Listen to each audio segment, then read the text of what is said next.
The morning my daughter-in-law drove away for what she called an 8-day business trip, I watched her silver SUV disappear at the end of our street.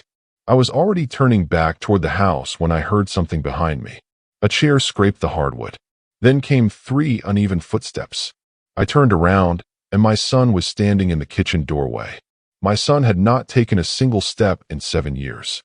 He was gripping the counter with both hands, sweating through his shirt, and staring at me with an expression I had never seen before. "Dad," he whispered, "we have to leave before Lauren comes back." My coffee slipped out of my hand and shattered across the floor. I did not even look at it. I looked at my son. Then I looked at the empty driveway. And for the first time in 7 years, I wondered if the woman I had trusted with my son's life had been lying to all of us. Before I tell you what happened next, take a breath and stay with me, because the truth waiting inside that house was far worse than I could have imagined. And if you have ever trusted someone simply because they were family, tell me where you are watching from when you reach the end. My name is Martin Hayes. I was 68 years old, retired after 34 years as a municipal building inspector in Tacoma, Washington. My work had taught me to notice things other people ignored: a hairline crack in a support beam, a door that no longer sat square in its frame, a fresh patch of paint hiding old water damage. I had spent my career learning one simple lesson: buildings rarely collapse without warning. Something usually shifts first. Something small. Something people choose not to see.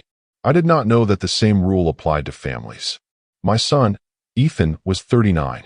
Before the accident, he had been the athletic director at a private high school outside Seattle. He was the kind of man who remembered every student's name, every parent's concern, every game schedule. He had coached baseball for years and had a calm authority that made young men listen without him ever raising his voice. Then, 7 years earlier, everything changed on a wet February evening. Ethan had been driving home on State Route 16 when a delivery van crossed the center line. The impact hit the driver's side hard enough to spin his car almost completely around. When the paramedics finally pulled him out, the trauma team told us his spinal cord had suffered severe compression around the T11 level. One doctor said the damage might not be permanent. With aggressive rehabilitation, he could have meaningful motor recovery over the following year or 2. I remember those words because they were the only hopeful thing any doctor said that night. But within days, Lauren took control. Lauren had been Ethan's wife for 4 years at that point, and she suddenly became the person who spoke to doctors, signed forms, handled insurance calls, and decided who was allowed to visit. She arranged for a specialist from Portland to review Ethan's scans. The specialist spoke with her privately before meeting me. When he finally came into the waiting room, his voice was gentle. He said Ethan had suffered irreversible neurological damage. He said walking again was extremely unlikely. I wanted to believe there had been a mistake. But I saw the scans. I saw my son unable to move his legs. And Lauren had documents, medical terminology, and a grieving wife's confidence. I was a retired inspector, not a neurologist. So I believed her. Within 2 months, I moved into the spare bedroom of Ethan and Lauren's house. I told myself I was helping my son recover. Every morning at 6, I helped him from bed into his wheelchair. I took him to the bathroom. I prepared his meals when Lauren was busy. I learned how to adjust the chair, how to lift him safely, and how to recognize when he was uncomfortable without him having to say a word. Lauren performed the role of devoted wife perfectly. She spoke softly to Ethan whenever someone else was in the room. She thanked me loudly for helping. She told neighbors she could never have survived the burden without me. But there was something strange about Ethan's daily routine. He was always exhausted by late morning. His speech often became slow. His eyes looked heavy. By 7:30 each evening, he was usually asleep. Lauren said the medication was necessary because his nerves were unstable and his muscles were prone to spasms. She crushed several pills into a fruit drink every morning and watched until he finished it. I never questioned her. Why would I? She was his wife. She had spent years telling us she was protecting him. The morning she left for Denver, however, the house felt different. There was no performance, no exaggerated sighs, no instructions written across the refrigerator, no gentle voice reminding Ethan when to drink, when to rest, or when to take his medicine. Lauren had packed 3 days early. Her luggage sat beside the front door, and she kept checking her phone as though she were waiting for something more important than a flight. She said the conference was about expanding her company's Western accounts. She would be gone for 8 days. She hugged Ethan, kissed his forehead, and told him she would call that night. Then she hugged me. Her perfume stayed in the hallway after the door closed. I watched her SUV disappear. For a few minutes, nothing happened. I poured coffee and stood at the kitchen window. I was thinking about taking Ethan outside when I heard a heavy sound from the hallway. Not wheels. Not the familiar squeak of the wheelchair. A body hitting the wall. I ran toward it. Ethan was standing. His back was against the hallway wall, both hands pressed against it. His legs were shaking so violently that I thought he was going to collapse. His knees were bent, and his face was gray with effort. But he was standing. I could barely speak. Ethan. He looked at me. His eyes were different. For years I had watched him move through a medication fog. That morning his eyes were clear. Completely clear.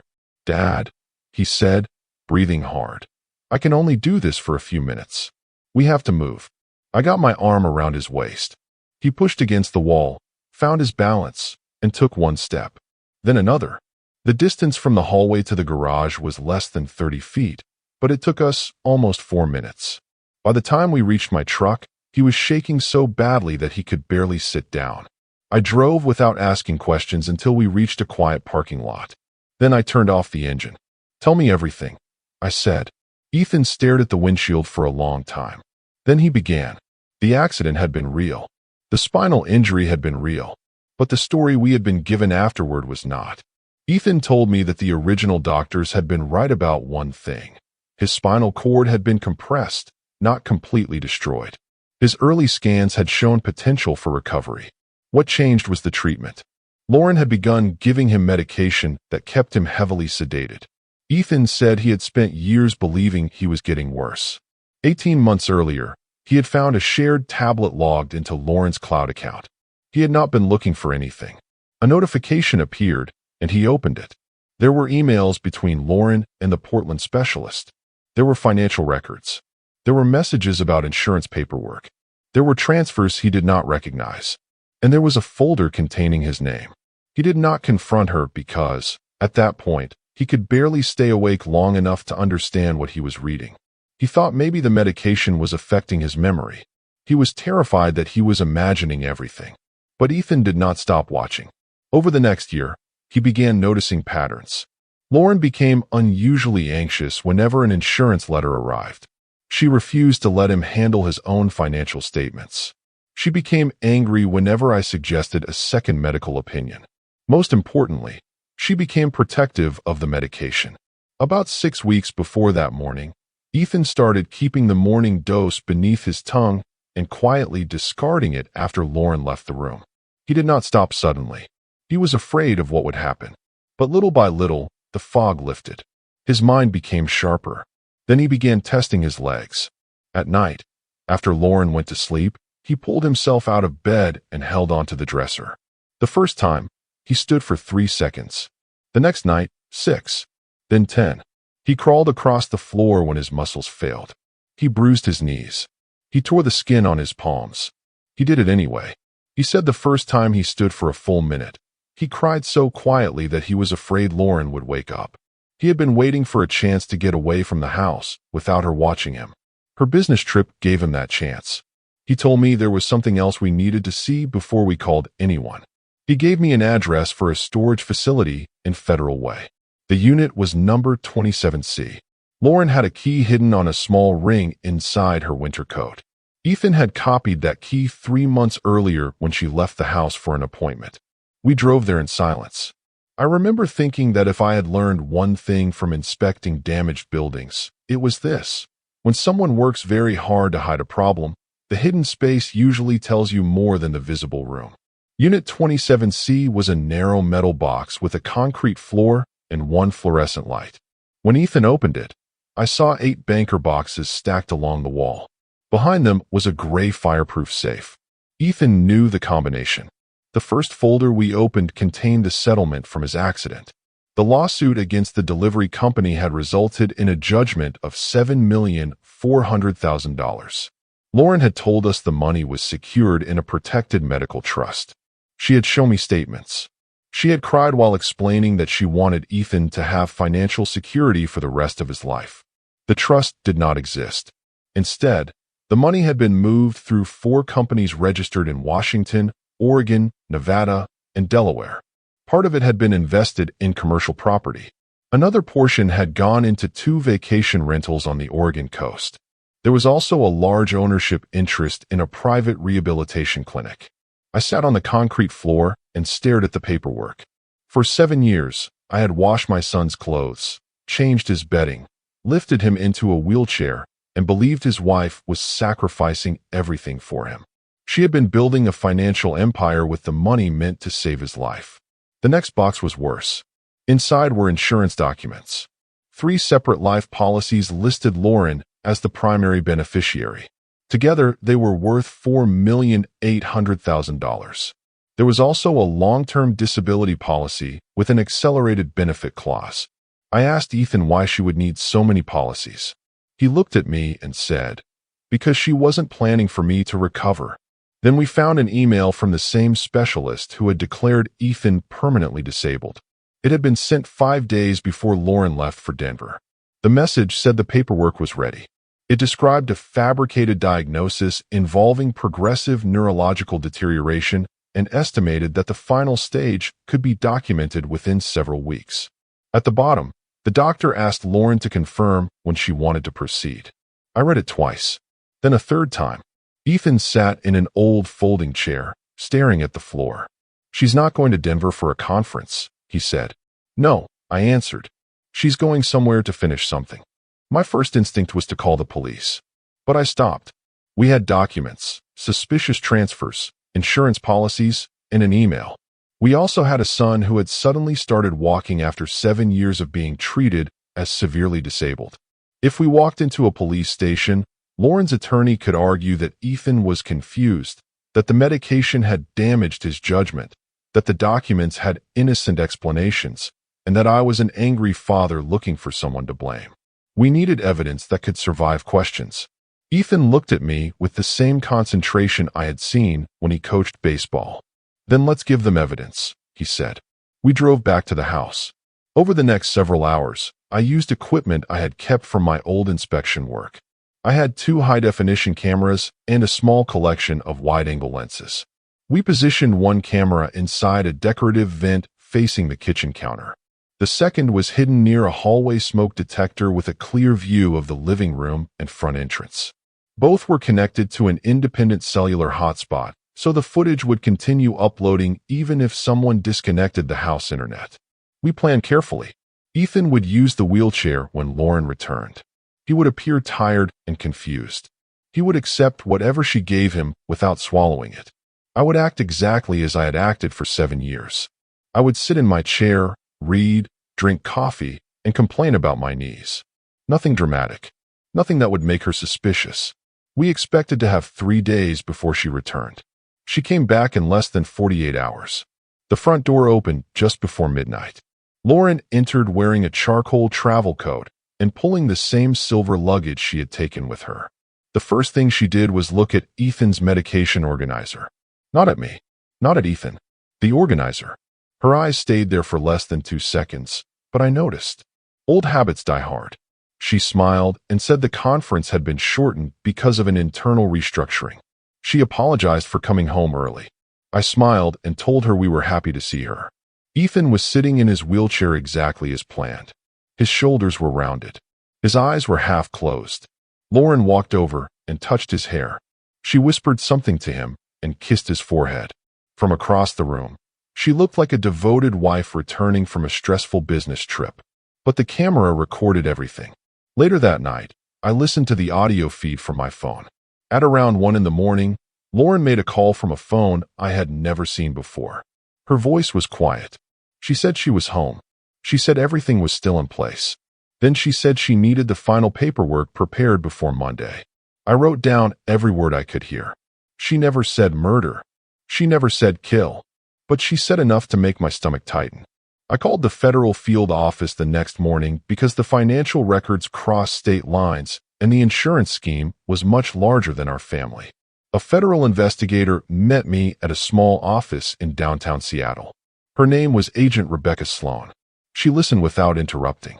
I showed her photographs of the storage unit, the settlement records, the insurance policies, the specialist's email, and the audio recording. She asked precise questions. Who had access to the accounts? When had the policies been issued? Where did the doctor practice? How had Lauren moved the settlement money? Had Ethan stopped taking his medication voluntarily? Was there evidence of coercion? I answered everything I could. After almost 2 hours, Agent Sloan told me that her office had already been looking into a pattern of insurance fraud involving questionable medical diagnoses and unusual death benefit claims. They had financial evidence. What they did not have was a clear recording connecting a beneficiary to the final act. The audio we had was suspicious, but a defense attorney could call it vague. "We need her to make the next move," Agent Sloan said. I will never forget the next sentence. She told me that if Lauren attempted to administer the substance they suspected she had prepared, I could not interfere until agents entered and secured the scene. I was 68 years old. I had spent decades entering damaged buildings while other people were running away. I had pulled injured workers from collapsed structures.